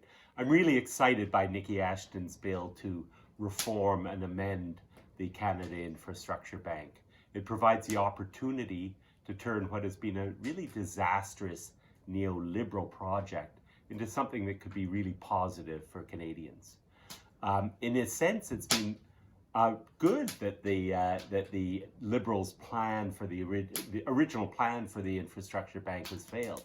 Because if it had succeeded the way that they wanted, it would have led to massive privatization, higher costs for public users of these projects, whether they're road or water or other forms of infrastructure, and higher profits for the private investors, all subsidized by the public. But it failed, partly because even Bay Street and private investors didn't like the smell of this form of public-private partnership, and only a fraction of the projects that they had envisaged have gone forward, and they've only gone forward in a little way. But what this also means is that there's billions out there that has been allocated for the Canada Infrastructure Bank sitting there, while communities across the country are starved of funds to improve their public infrastructure, to fund public transit, to provide clean water, particularly in Indigenous communities, to address climate change, and deal with a whole host of other challenges and needs that they have. Nikki Ashton spoke very eloquently about this when she introduced this bill, about the needs of particularly Indigenous communities for better infrastructure. And the reforms that she has put forward go in just the right direction. They would make the infrastructure bank focus on climate change. They would eliminate the private financing, the expensive private financing, and the privatization involved with the original idea of the infrastructure bank. They would ensure that there's Indigenous representation on the board, and they'd increase transparency and accountability for the bank. These are all great things and important things. And I think it should also go forward, and I think that Nick Ashton's office also agrees that it should that the bank should have the ability to issue green bonds, so the members of the public can participate directly in these in what could be really positive projects. So I want to thank Nikki Ashton and their staff for putting forward this bill. I'm really encouraged by all the progress that it's made. I think it really deserves the support of government MPs and opposition MPs, and really hope that it makes further progress. It really has the opportunity to turn what is a proverbial sow's ear into a silk purse and make a really strong, really big and positive difference for hundreds of communities across Canada. Thank you.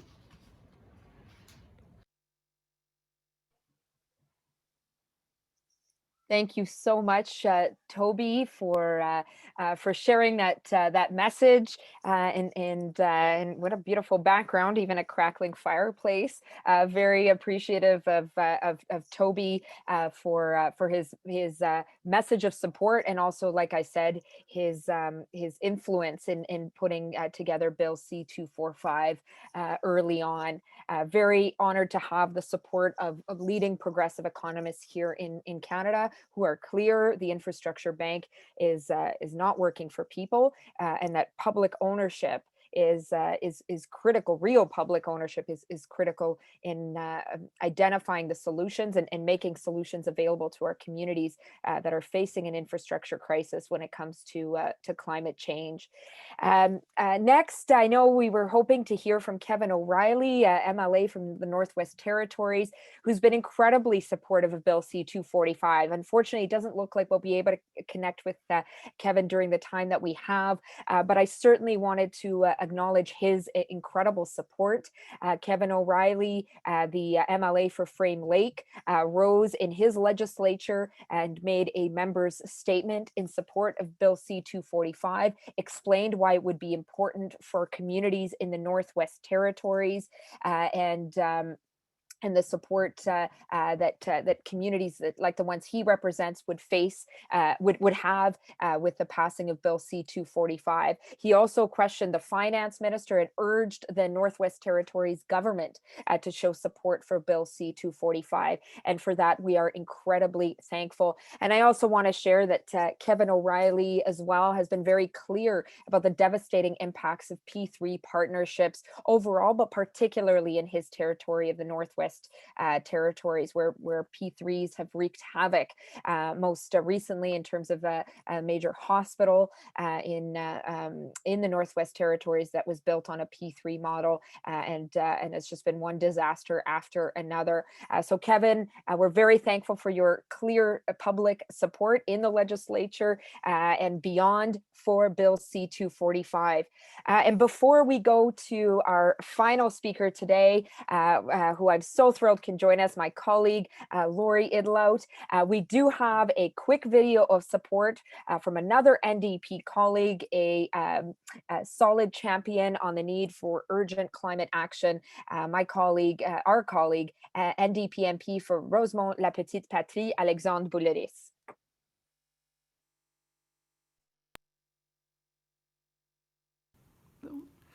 Bonjour tout le monde. Contrairement aux libéraux qui pensent qu'on doit miser tout le temps sur les grands millionnaires et l'avidité des actionnaires, nous, au NPD, on croit fortement qu'on doit se réapproprier nos infrastructures publiques avec une propriété publique. Comme ça, on va pouvoir investir en répondant aux besoins des communautés puis en luttant contre les changements climatiques. Mais pour faire ça, il faut que le projet de loi de ma collègue Nikki Ashton passe. Le vote, c'est mercredi prochain. Alors, si jamais vous avez un député du Bloc ou un député libéral, écrivez-leur, contactez-les pour leur dire qu'il faut absolument voter pour son projet de loi, le C-245 de Nikki Ashton. Merci.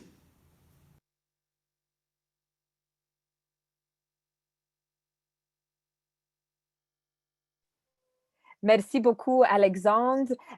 You heard a strong message there. And just to recap for folks that may not have caught the French, Alexandre was clear on the need to pressure MPs. He also mentioned Bloc MPs, but particularly Liberal MPs in the lead up to the vote on C-245. That's this Wednesday. And again, I'm so appreciative of all the support of our NDP colleagues, our team on when it comes to Bill C-245. And of course, we're very hopeful that other MPs, particularly from the Liberals, join us in support to get our bill to committee this coming Wednesday during the vote. Please join the campaign. Before we go to our next speaker, I also just wanted to address a question from Gail around private investment and the extent to which our bill does away with it. And I will say we worked with the drafters on Parliament Hill around the language to preclude private investment. And so we've been very clear that it should be public investment, that we should not have triple Ps investing in infrastructure, period. And of course, specifically in this case, when it comes to the kind of urgent infrastructure we need to mitigate and adapt to climate change.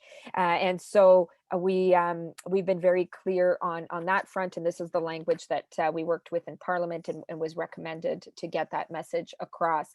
Please do share any questions you might have in the chat, including for our next speaker.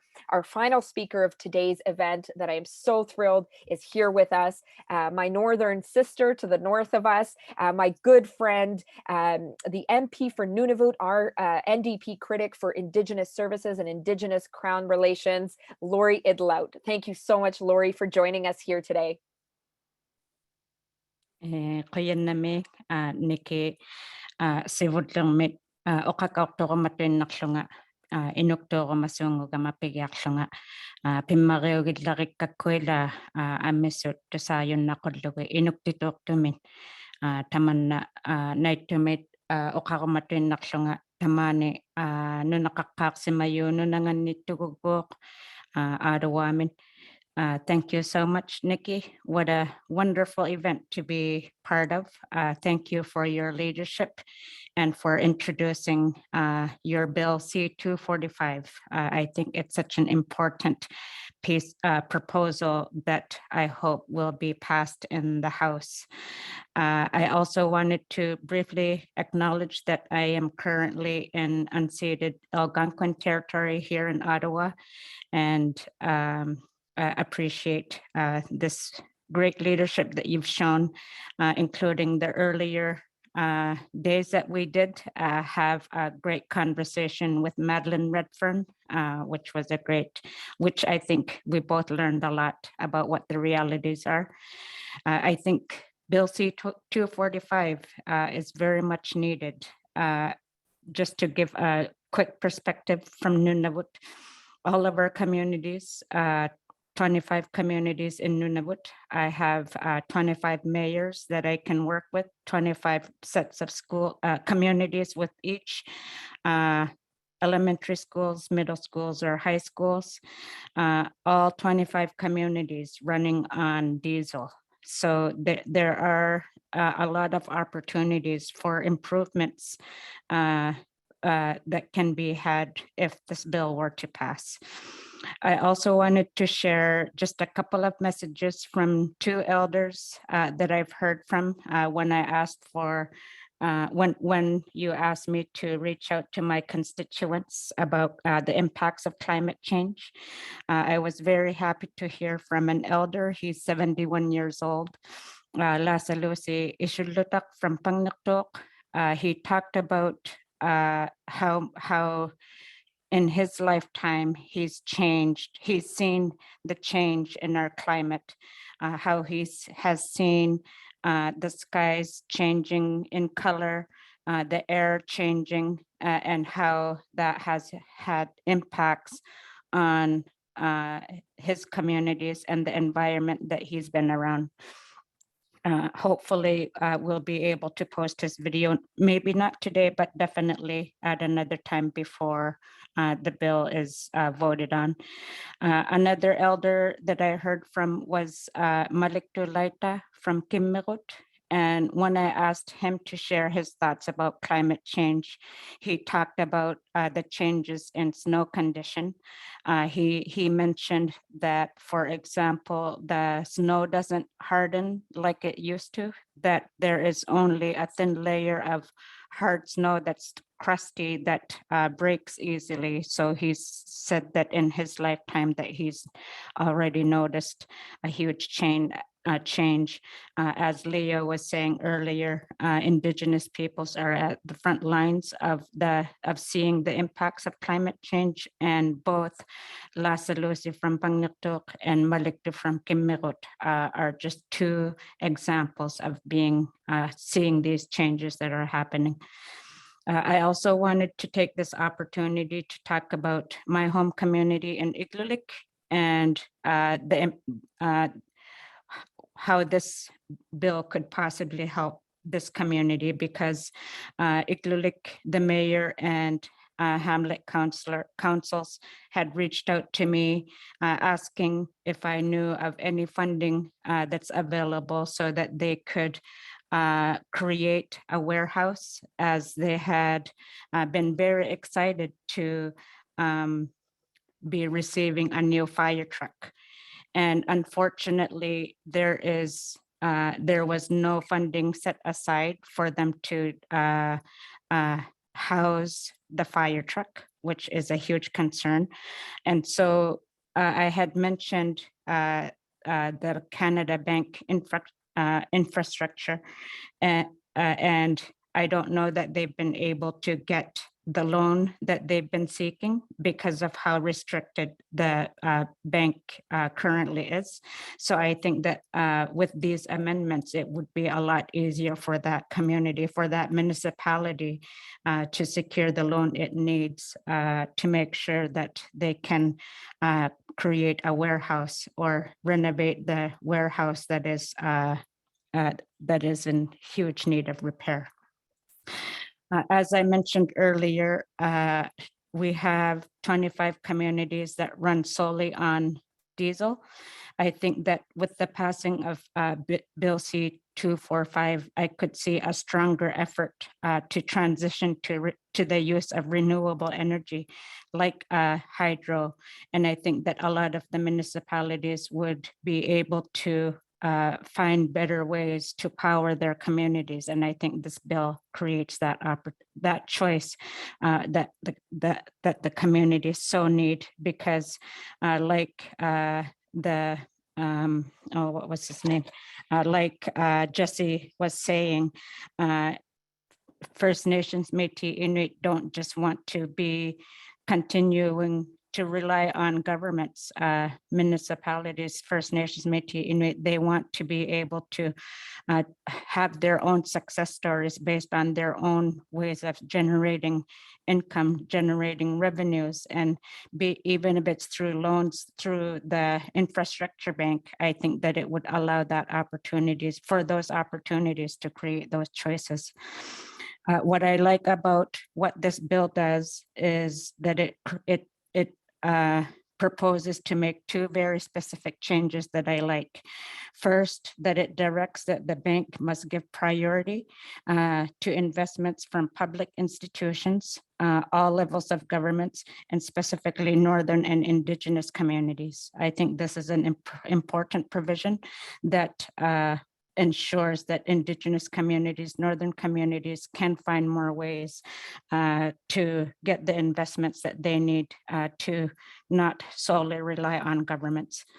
Secondly, what I really like as well, that I believe it was Roberta that mentioned it, is that it adds the the amendments, the proposal adds that there should be membership from Inuit, First Nations, and Métis heritage. I think this would also make sure that we are ensuring more engagement from Indigenous peoples so that we could make sure that through our leadership, through our engagement, that we are helping to make the impacts of climate change less severe than what we are seeing now. Finally, I just wanted to quickly mention that before colonialism, before the governments, before the settlers came, First Nations, Métis, Inuit were able to manage the environment to keep the environment pristine and balanced and in harmony. And I think through the colonial history, through the lack of engagement with Indigenous peoples, we have been able, our society has seen the severe impacts by climate change with Indigenous peoples inherently valuing the environment that we live on, being stewards. I think that it's vitally important that we help to make sure that through our leadership, through our engagement, that we are able to reverse the impacts of climate change. And I think that with this bill, it helps to chip away at what is going on in our environment. So Kuyanamik so much, Nikki, for allowing me to share in this great work that you're doing as well. Thank you so much, Lori, and I so appreciate your support. I know right early on you hosted an event with discussions with people from Nunavut, and you've shared the word there. And I mean, as you pointed out, your communities are very much on the front lines, and what you've shared here today from elders, from people that know the land, the water, the sky is very alarming, right? Mhm. And we know, I mean, scientists in the South have said, you know, that it's the North and even the West here in Canada that are seeing climate change much more clearly, the impacts much more clearly. And of course, we know that the North is seeing accelerated impacts of climate change. And of course, for Nunavut, that is, as you point out, a very clear and disturbing reality. And so appreciate how you've highlighted the key areas in our bill around governance and the focus on Indigenous communities. And I think you and I both know that the extent to which it's so difficult to get the federal government to really realize the infrastructure crisis in northern communities, right? Our communities here in the North are starting with less than communities in southern Canada in so many ways in terms of basic infrastructure, let alone the impacts of climate change. I did want to, before I go to you, Lori, with a couple of questions, we also wanted to encourage folks that are tuned in. If you have a question for Lori, please feel free to share. And I also did notice, we're so thankful that Kevin O'Reilly was able to log on. Oh, Hello, good. Kevin, who's joining us from next door to Lori, Lori's constituency, from the Northwest Territories. So Kevin, we will go to you after our chat with Lori. We're so glad that you're here. We talked a bit about your work already, and we'll get to you after here, and then of course we will wrap up. So Lori, back to you. Could you talk a bit about how challenging it is, in fact, to get the federal government on board when it comes to critical infrastructure in the North, even beyond an infrastructure that's related to climate change? Thank you so much, Nikki. It really is very challenging. I know that there's been a couple of major projects that have been that Inuit organizations, the City of Iqaluit, Qikiqtani Inuit Association, Kivalliq Inuit Association, that have been trying to work with federal governments, even Madeline Redfern that I mentioned earlier, about trying to get some semblance of independence from government so that there's better infrastructure, better ways to deal with ensuring Nunavut needs have absolutely been very difficult. They end up these project ideas that could make improvements like relying on renewable energy like hydro and transitioning from diesel are set aside for years before anything actually happens. And I'm really hoping that through this kind of work that we can help achieve that move towards transition to renewable energy, because it's so needed, especially in the North. We all know how much damage relying on diesel fuel is, and we need to make sure that it stops being so difficult to try and work with the federal government to transition to renewable energy, for example. Yes, thank you for sharing that. And of course, Lori, I was so thankful that you could be part of our initial launch of the bill, and along with leaders from our area, then Chief Eric Redhead of Shamattawa First Nation, who went on to be elected as our MLA, which is very exciting. But he spoke very clearly as well about how his community doesn't want to burn dirty diesel to function, and they do want to, attach themselves to the hydro lines and renewable energy. And as you pointed out, that's the same for communities in Nunavut, and I know across northern Canada as well. And unfortunately, the federal government is just not part of the solution on so many of these fronts. Lori, I'm wondering if to close things off from your end, if you could share a bit about the feeling on the ground, to what extent are people from Nunavut so clear that there needs to be urgent action on climate change? Yes, absolutely. It is everyone on a daily basis in my constituency are talking about the impacts of the climate change, the impacts on hunting, the impacts on wildlife. There are daily reminders of just how much our environment is changing. And we all know that it's not because of our behaviors in the Arctic, but because of what's going on south of us. And that's why it's so important that, and I should also mention, she's not in my constituent, but she's shown great leadership, Sheila Watt Kluche, who wrote a great book about the right to be cold. She's been sounding the alarm for years, and government is just not good at listening at all. And so I really appreciate that you've given me the space, because there are too few Nunavummiut to be able to have the platform to talk about how deep the impacts are. So it really is, it can be quite devastating, all the changes that we're being forced to experience, that we have to adapt to. Inuit are able to adapt quite well, and we just need to make sure that we are able to use the resources that we can to continue to adapt to the continuing changes to our environment. Lori, thank you so much for sending us that clear message that Nunavummiut, your constituents, are expecting action, are desperately looking for action. And I think today, everybody's support for Bill C-245 is certainly in that vein, and we need to keep pushing for bold action on climate change. Thank you so much, Lori, for all of your support and for being here today to share the perspective of the people you represent, and your clear message for action around 245. Thank you. Kuyunamik. Thank you, Lori. Folks, we have our last speaker here today, also from the far north, and very excited that Kevin O'Reilly, the MLA from Frame Lake, is able to join us. I will say we are allowed to go a few minutes past the time, so Zoom will not cut us off right at 3 p.m. Eastern. So please do hang on to hear from from Kevin, and then we'll have a wrap up.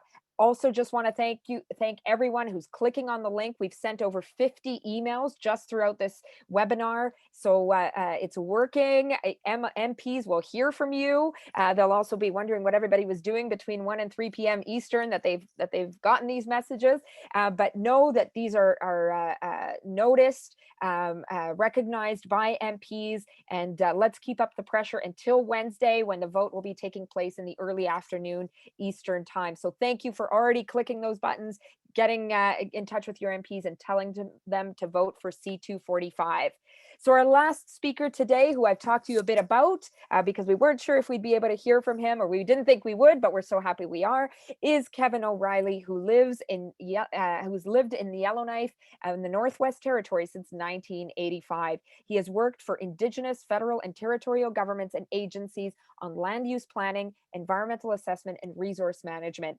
Mr. O'Reilly served as a Yellowknife City Councillor from 1997 to 2006. He was elected to the Legislative Assembly of the Northwest Territories in November 2015 to represent the Frame Lake riding, and is now in his second term as a regular MLA. He chairs the Standing Committee on Accountability and Oversight, which is the group representing all the regular MLAs. He had one successful private members bill in the last assembly and another currently before the House. And as I did point out, Kevin, we're so thankful for your clear support through your member statement in your legislature, and as well pushing the finance minister and the NWT government to get behind Bill C245. Thank you for joining us here, Kevin, and we'd love to hear a bit from you about why you believe C245 would be important for your constituents and for the Northwest Territories.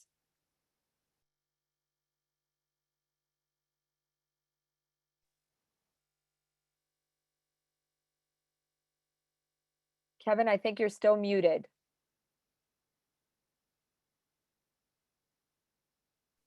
There, sorry, now I think you can hear me. Okay, sorry about that.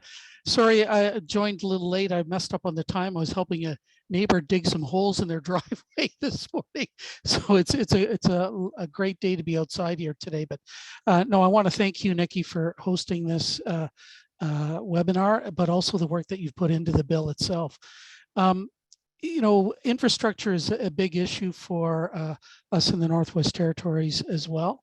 And but I want to make sure it's the right kind of infrastructure as well. So when I first had a look at your bill, I saw that the purpose of this really is to try to refocus the kind of spending that the infrastructure bank will do in the future, but also instill some greater accountability and ensuring that there's some Indigenous representation on the board of directors.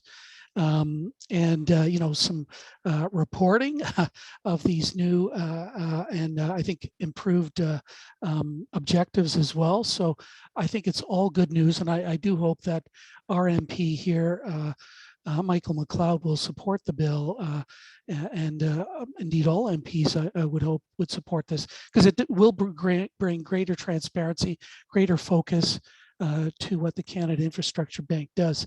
I can tell you that the bank has not invested 1 cent into the Northwest Territories, because that was one of the questions I asked in the House, is, you know, how much have these guys actually invested in the North? Nothing yet.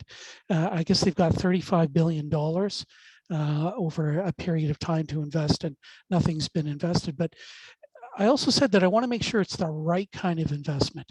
You know, our government sees 3 big infrastructure projects right now as priorities, and I think a couple of them are not really going to benefit us in the right kinds of ways. And I'll just briefly talk about those if that's okay. Mackenzie Valley Highway, which will connect a number of communities down the Mackenzie Valley. And I think that's a project that I could get behind in terms of building it at a scale and pace that will allow our communities to take advantage of it and get contracting and jobs associated with it. The other couple of projects I think are doubtful at best. There's one to expand a hydroelectric project on the other side of the lake, but to expand it to such an extent that it would be used for export of power to Alberta and possibly Saskatchewan. But as we understand it, there's no buyers there. The cost of doing this infrastructure would be very high compared to the costs that they could generate solar and wind for on the prairie. So I think using the power that's there a little more wisely would help us better. The other big project would be building a road into the Slave Geological Province, which is the heartland of the range of the Bathurst caribou herd.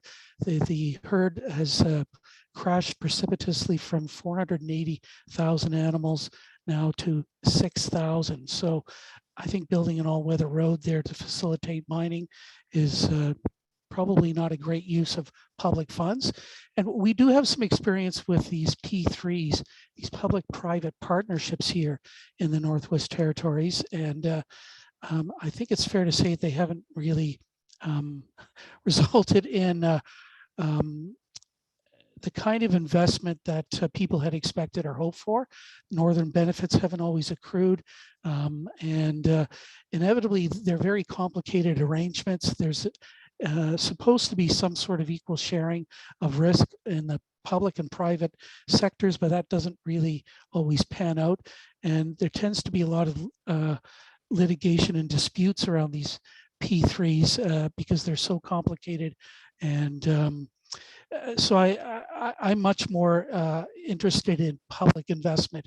You know, if the government's going to put money into a project, let's make sure that we own it, that we're the beneficiaries of it, that Northerners get the jobs and the contracting from it.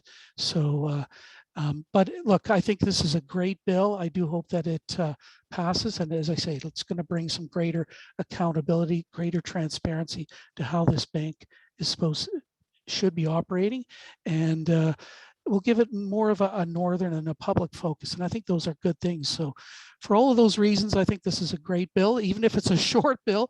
And as someone who's brought forward a couple of private members' bills, these are really important things in terms of the health of our democracy, for individual MPs, MLAs to be able to bring forward their own initiatives because cabinet won't or doesn't have the time or energy or the right priorities.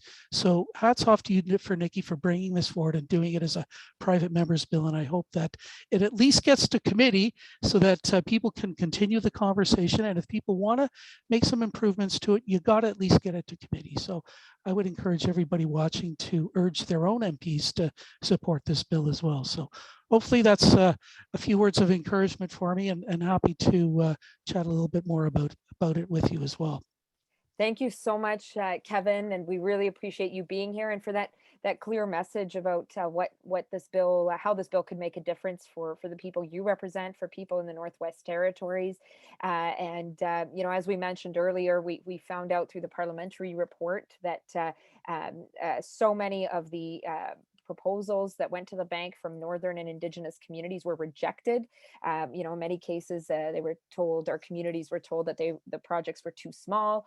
But of course, you know, very much tied to that was the lack of a profit motive attached, right? And so you've spoken very clearly about how that shouldn't be the driving force, and also about you know, how projects need to be of benefit to communities rather than corporations, which is unfortunately, there's a very dark history of that not being the case across Northern Canada. Kevin, I'm just wondering if you could share a bit about again, and Lori talked a bit about this as well. You know, a lot of us well, and certainly in our interactions, a lot of folks in southern and more urban centers hear about the impacts of climate change in the north, but whether, you know, it might be sporadic in the news, certainly doesn't get the coverage it requires. And I'm wondering if you could share a few words about, you know, briefly the impacts of climate change where you are, but you know, the extent to which people in the NWT want the federal government to act on climate change on an urgent level.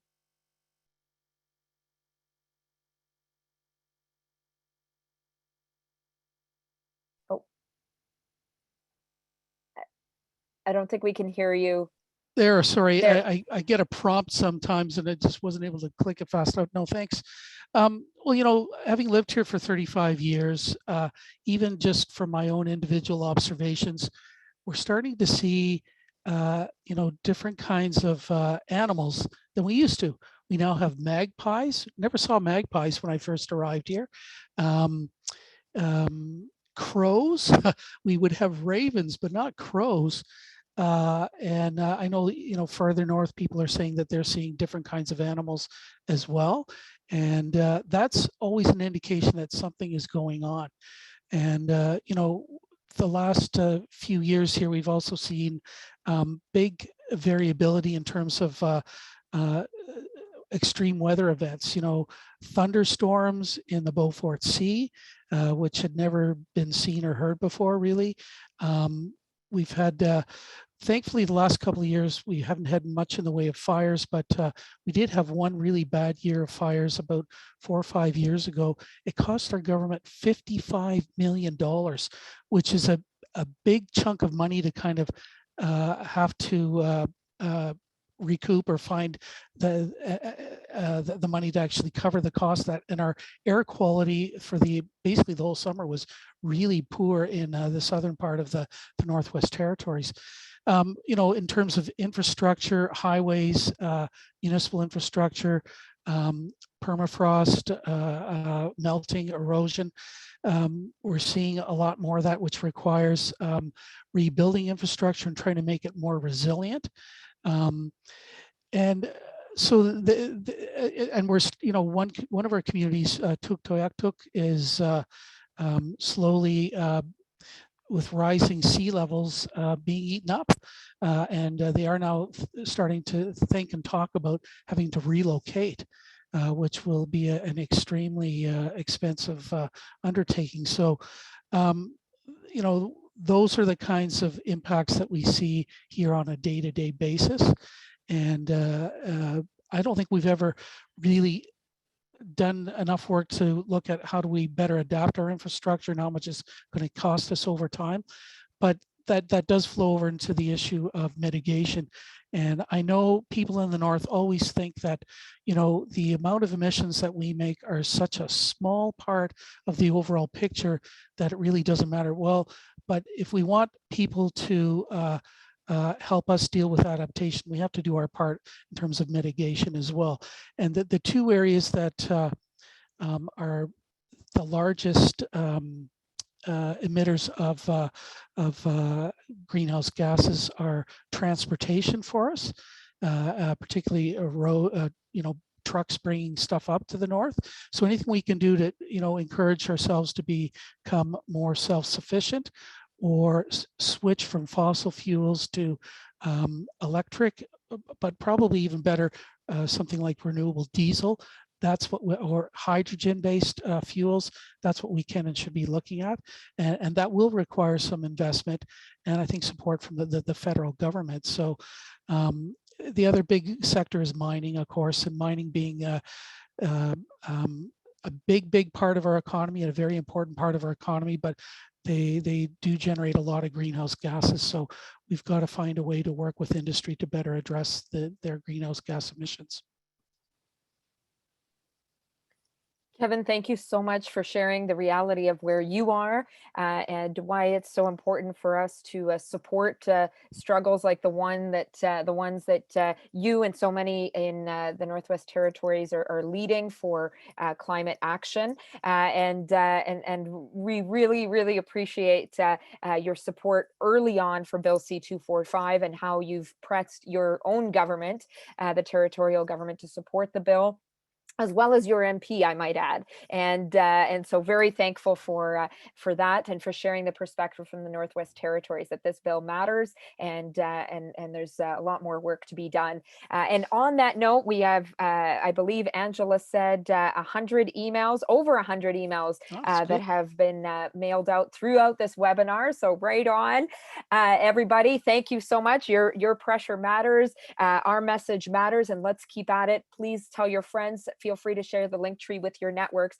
Kevin, thank you so much for joining us here today. And I want to thank every single one of our speakers, my colleague Lori Idlout, the MP for Nunavut, our colleague Leah Gazan, the MP for Winnipeg Centre. I also want to thank Edith Loring Kahanga, a longtime educator based in Lytton, British Columbia. I want to thank Dr. Roberta Lexier from Mount Royal University, Jesse Cochran from Peguis First Nation, and everyone who sent in messages of support. B. Brusk, the president of the Canadian Labour Congress, Seth Klein, national advocate and author, Emma Jackson, climate justice activist, Toby Sanger, economist, and of course our colleague Alexandre Bouleris, MP for Rosemont-La Petite Patrie. And I should say a number of NDP MPs have also been very supportive of this bill in Parliament and in committee, such as MP Taylor Bachrach, MP Bonita Zerillo, MP Laurel Collins, and others. So thank you so much to everybody, and particularly to those who took time out today on your Saturday to be part of this webinar, to get the message out there. This is what keeps things moving and is very much part of building the movement for climate action. And so I want to say to you that Bill C-245 is about the solutions for our communities, is about using public ownership to support our communities in the face of climate change. Bill C-245 is about a commitment to Indigenous reconciliation, making sure that the communities on the front lines of the climate crisis have the supports needed to mitigate, to adapt, to survive. Bill C-245 is one of the toolboxes to get the Canada Infrastructure Bank to step up and be part of the climate solution. And it is very much centered on the idea that we, the people, have the power to make the difference that we need in our communities through the use of a Crown corporation, through the use of public ownership like the Canada Infrastructure Bank. So please join us in continuing to support this bill in the lead up to the vote on Wednesday. If you have any questions, please don't hesitate to reach out to our office, to our team on social media, by email, and huge thanks to everybody who's come out from the north to the south, to the east to the west, to say that this is what change looks like. Bill C-245 is part of the solution. We need climate action now. We need climate justice. Thank you so much. Kinanasko now, Miigwech, Masi, Egose. Please take care, everyone, and let's keep up the fight. Thank you so much.